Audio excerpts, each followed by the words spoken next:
Irmãos e irmãs aqui presentes, mas também vocês que nos acompanham pelas redes sociais e pela rádio. Nós hoje celebramos o 6º domingo do tempo comum. E de antemão gostaria só de me desculpar pela minha voz, a minha garganta, mas é fruto do nosso retiro. Sabem que a gente estava no retiro clero da Diocese de Itabuna esta semana. E eu acho que lá aquele choque térmico, na capela com ar-condicionado. Sai da capela, um calor. Volta para a capela, sai da capela. E a garganta foi ali. Então, de antemão, me desculpar por isso. Porém, faz parte da caminhada, né? Bom, nós celebramos esse 6º domingo do tempo comum. E como nós sabemos, é importante de nos situarmos para bem aproveitarmos da palavra de Deus. Caminhamos com Jesus. Caminhamos no dia a dia, no cotidiano nosso. Nas dificuldades, nas tristezas, também nas esperanças, nas alegrias, Jesus caminha conosco. É isso que o tempo comum quer nos fazer compreender, para bem aproveitarmos da sua presença no nosso meio. Nenhum de nós caminha sozinho. Jesus caminha conosco. É o que ele nos fala no final deste mesmo evangelho de São Mateus, Eis que estarei convosco todos os dias, até o final dos tempos. Nenhum de nós caminha sozinho. Podemos até pensar. Às vezes a dor pode ser muito grande, às vezes a dificuldade pode parecer imensa e a gente pode pensar que está sozinho. Mas a sabedoria misteriosa de Deus, como nos fala a segunda leitura, caminha sempre conosco. E esse tempo litúrgico quer nos convidar a abrirmos-nos, abrir o nosso coração, abrir a nossa vida, abrir os nossos olhos para perceber esta presença no meio de nós. Então essa é, digamos assim, o contexto litúrgico que nós estamos vivendo. Ninguém sozinho, Deus conosco, é o Emmanuel, e cabe então a nós, com os olhos da fé, ir descobrindo a sua presença em nosso meio. E eu acho que, na verdade, se perguntarmos a vocês terão muitas histórias para dizer: olha, Jesus naquela hora, naquela situação, se não fosse Ele, eu não teria conseguido. Não, tal situação, não foi eu, foi a presença de Deus mesmo ali. Diante de tal situação, eu nem tinha o que falar, mas de repente, foi Jesus mesmo que falou por mim. Então, eu tenho certeza que cada um de vocês tem muito testemunho a dar sobre a presença de Jesus na vida de vocês. E a liturgia quer nos convidar a aprofundar isso, a fortalecer isso. Até me lembro que ontem, quando celebrava lá na Salomeia, alguém me dizia: padre, aqui já aconteceu muitas coisas grandes por conta de Jesus aqui na nossa comunidade. Contou a história de uma senhora que ia sempre com a muleta para a capela, e daí a senhora falou para ele, que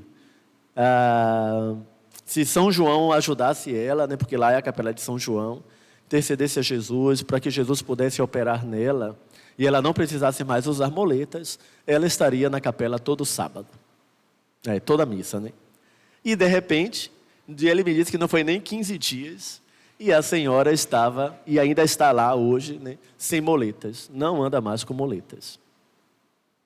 Bom, não sei quais foram os processos médicos que foram feitos.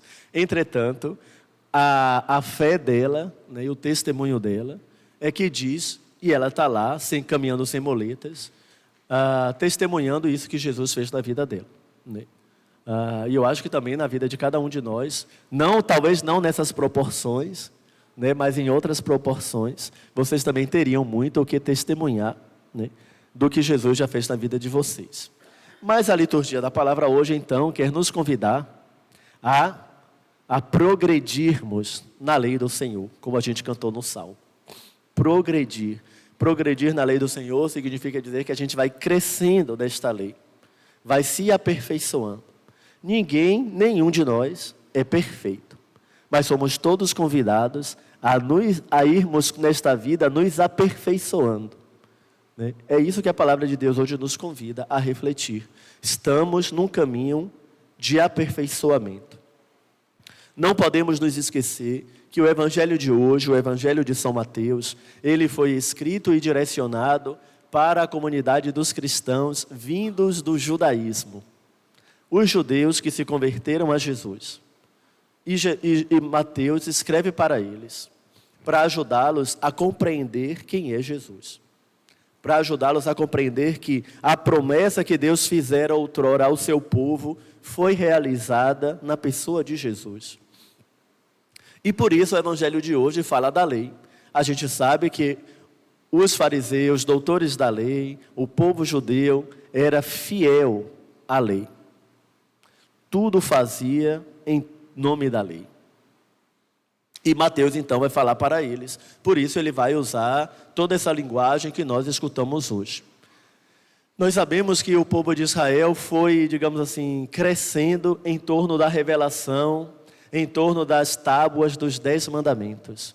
E em cima dos 10 mandamentos, tantos outros preceitos, mais de 300, foram criados. E o povo era obrigado a viver nesses mandamentos. Era obrigado a viver segundo esta norma. Estava ali rezando, pensando que de repente, o evangelho de Mateus que foi escrito para esses que vinham do judaísmo, portanto esses que seguiam a lei, também é muito propício para nós hoje, nós cristãos batizados, engajados na nossa comunidade. Porque tem um perigo da gente ficar muito preso na norma. E a gente perde aquilo que a gente poderia dizer da liberdade do Espírito de Deus, do carisma que é um dom de Deus. As leis são para orientar a nossa vida, para que a nossa vida possa ser ainda mais fortalecida. Nunca para oprimir, nunca para diminuir a nossa vida. Também as normas e as leis da nossa vida comunitária aqui na paróquia, na igreja de maneira geral. Às vezes nós somos muito presos a dizer isso pode, isso não pode, você não deve, você deve, e a gente vai esquecendo que é o Espírito de Deus quem vai nos conduzindo. Não estou relativizando a lei, porque Jesus também assim não o fez. Ele disse, eu vim aperfeiçoar a lei. Não vim demolir a lei, mas aperfeiçoá-la. E aperfeiçoá-la significa dizer viver segundo a vida do Espírito. Portanto, viver na liberdade de filhos e filhas de Deus. E que sabem que a nossa lei não é aquela do pode, não pode, mas a nossa lei é aquela do amor. E que, portanto, quem ama, é capaz de entregar a sua vida pela vida do outro. É esse o mandamento novo que Jesus nos apresentou. Amar a Deus sobre todas as coisas e ao próximo como a si mesmo. É interessante no Evangelho a gente observar como Mateus vai falando de caso por caso, Caso por caso. E como os judeus pensavam e como Jesus quer que pensemos. É isso que a palavra de Deus quer nos mostrar. Que toda essa normativa, que como poderia dizer assim, que a lei pela letra, ela pode nos conduzir ao mal. Se nós não a encararmos com a liberdade dos filhos e filhas de Deus. Por exemplo, Jesus vai dizer ali, se você chamar o seu irmão de patife, você será condenado ao tribunal. Isso já era a normativa do povo judeu. Jesus vai dizer, se você chamar o irmão de tolo, que para nós é uma coisa boba, você já será condenado ao inferno. Então, se chamar de patife, vai ser condenado pelo tribunal. Se chamar de tolo, de bobo, vai ser condenado ao inferno. O que é que Jesus quer dizer com isso? Que o mal, a gente não pode pensar a nossa vida, construir a nossa vida a partir dessas normas que é a lei pela lei. Tá bom, eu não vou chamar ninguém de patife, porque eu sei que eu vou ser condenado, portanto eu vou chamar de outros nomes que eu não vou ser condenado.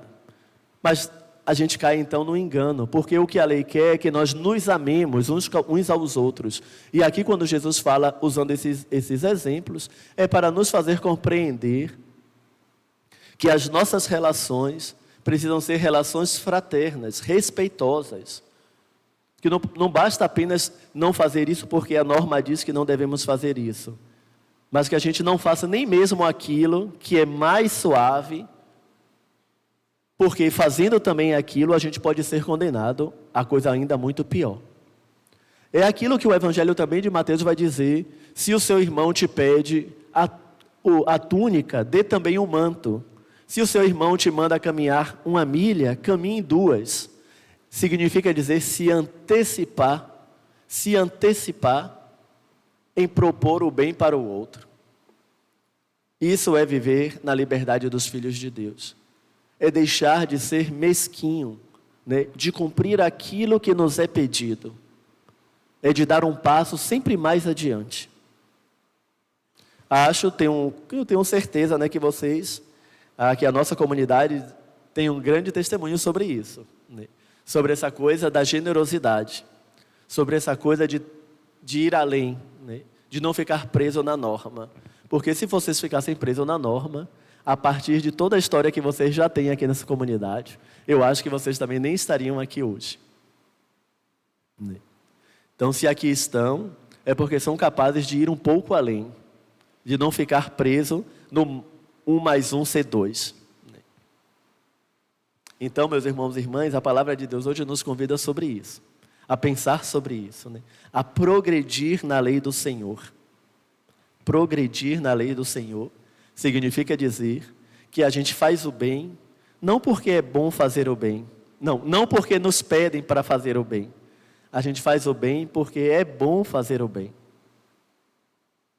A gente ajuda não porque diz que o ser humano tem que ajudar um ao outro. Não, a gente ajuda porque é bom ajudar. É sobre isso que a palavra de Deus hoje nos convida a refletir, né? E aí a gente pode aplicar em todas as circunstâncias da vida nossa, né? Fazer o bem não porque nos pedem que façamos. Fazer o bem porque é da nossa natureza fazer o bem. Porque é bom fazer o bem. Fazer a justiça não porque a justiça tem que ser feita. Fazer a justiça porque é bom fazer a justiça. Não nos esquecer da nossa natureza, daquilo que nos é mais profundo, daquilo que constitui a nossa identidade. E que São Paulo vai falar ali na segunda leitura hoje da carta aos Coríntios, né? Ele vai se referir aos coríntios como perfeitos, né?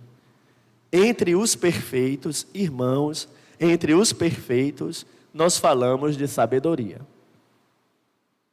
Os perfeitos, aqui segundo São Paulo, falando com os coríntios, são aqueles e aquelas que conheceram Jesus Cristo. Portanto, é cada um e cada uma de vocês. Somos nós, os perfeitos. É interessante a carta de São Paulo aos Coríntios, né? Então, irmãos e irmãs, somos perfeitos porque sabemos que aquele a quem servimos é a perfeição.